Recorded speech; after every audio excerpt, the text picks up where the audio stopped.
Let's talk about the idea of visual purpose in stage design. There's always accidents in the theater, dropped lines, props left backstage, things like that, but there should never be accidents in the appearance of anything on stage.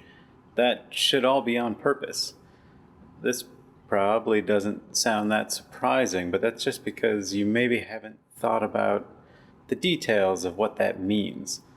Let's take, for example, a phone. Despite our modern disdain for corded phones, a massive part of our theatrical canon involves landline telephones. We never just grab a random phone and put it on the stage, though. The choice of phone has to fit the visual schema of everything else going on. There's a compositional element to selection, like making a painting. Anything placed on the stage is given meaning in the show. That phone needs to be of the time period of the show, or specifically not of the time period if we're trying to say something by creating an anachronism. But from that point, we have options. Lots of options. Color, style, location, etc.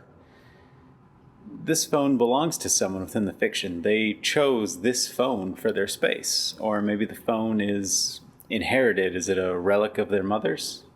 What are we saying or not saying about the character with the design of the phone?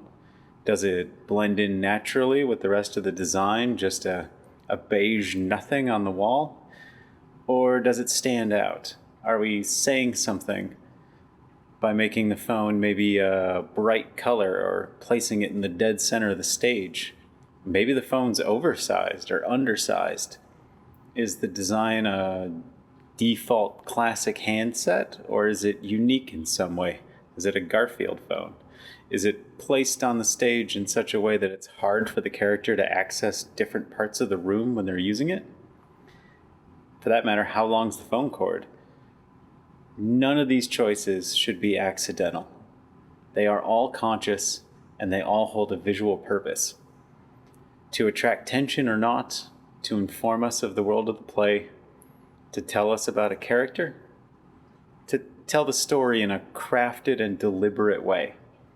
I cannot stress this enough. This applies to everything we let out onto the stage for an audience to view. The wristwatch a character is wearing, the design of a door knocker, all of these things exist in a relationship of visual storytelling.